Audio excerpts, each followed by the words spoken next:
Yo! Magandang buhay sa inyong lahat mga kayawa.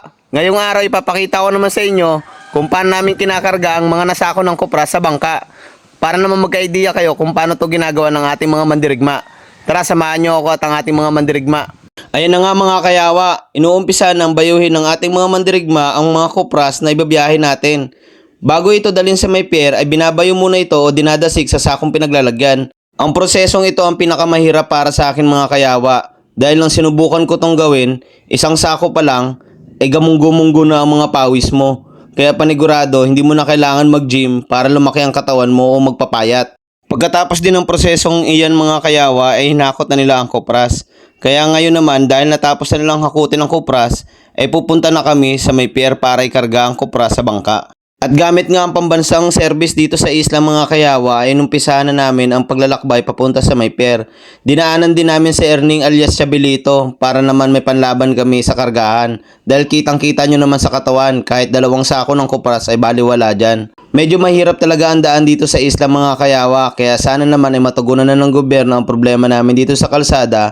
Para naman mapabilis ang pagpunta namin sa aming mga patutunguhan at para naman hindi na maging sirain ang mga sasakyan namin. At ilang minuto rin ang lumipas nga mga kayawa ay nakarating na ang mga mandirigma natin dito sa pier upang umpisa na ang pagkarga ng kopras. Maliban dyan sa naka-short sleeve na nakakulay green, ay lahat yan ay mga pamilyado na kaya panigurado may lakas at tibay na ng loob yung mga yan para gawin ang trabahong ito. Kitang-kita nyo naman mga kayawa kung gaano kahirap itong trabaho na ito. Bukod sa napakabigat na ng kopras at napakainit na ng panahon, ay bumabaon pa ang mga paa mo sa buhangin kaya lalong mas mahirap sa paglalakad papunta doon sa may flatboat.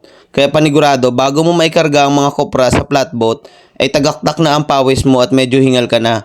Pero sa mga mandirigmang itong mga kayawa ay napaka-basic ng hanap buhay na to. Kaya naman mga kayawa ay bilib na bilib ako sa mga mandirigma natin. Dahil panigurado pag ako ang gumawa nito, hindi lang hingal at tagaktak ng pawis ang aabutin ko.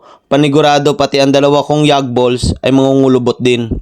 Shoutout nga pala dyan kay Manung Uking na Abalos, nag-alam kong ginagawa ang lahat para mabigyan ng magandang kinabukasan ng kanyang pamilya lalo na ang kanyang mga anak. Padayon lang Manong, alam kong makakamit din natin ang mga hinahangad natin sa buhay, tiwala lang sa itaas.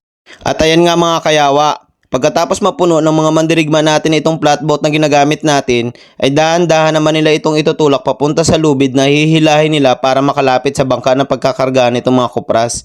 Kaya kung iisipin yung mga kayawa ay halos doble o triple ang proseso na ginagawa namin para lang may karga ang mga kopras. Napakahirap talaga ng walang maayos na pier dito sa isla mga kayawa. Kaya sana ay matulungan na kami ng gobyerno para mapagawan kami ng maayos na pier dito. Kaya maraming salamat sa minamahal naming mayor na si Mayor Rigel Lim dahil alam namin ginagawa mo ang lahat para matugunan ang mga pangangailangan namin dito sa isla. Alam naming balang araw ay bukod sa mapapaayos mo na ang kalsada namin ay mapapagawan mo pa kami ng maayos na pier dito para mas mapadali ang pagbiyahe ng mga produkto mula dito sa isla. At nang tuluyan nang nakalapit itong flatboat sa bangka na pagkakargaan ng kopras mga kayawa ay dahan-dahan naman nila itong ipinuwesto sa parte ng bangka kung saan mas madali ikarga ang mga kopras. Oo nga pala mga kayawa, gusto ko rin pala kayong bigyan ng dagdag kaalaman kung saan ginagamit itong kopras.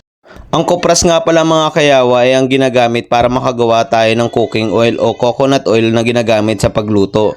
Ito ring coconut oil ang ginagamit sa mga lotion, sa mga sabon at iba pang pangangailangan natin sa mga pang-araw-araw natin na buhay.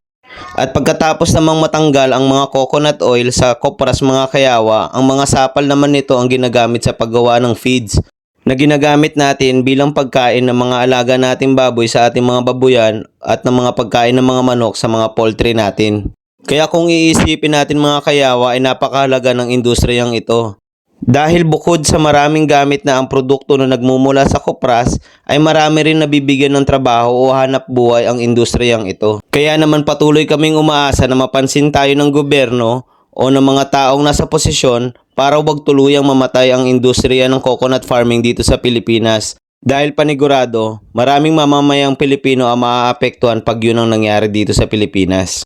Maraming salamat sa mga oras nyo mga kayawa. Mabuhay tayong lahat hanggat gusto natin. Love you!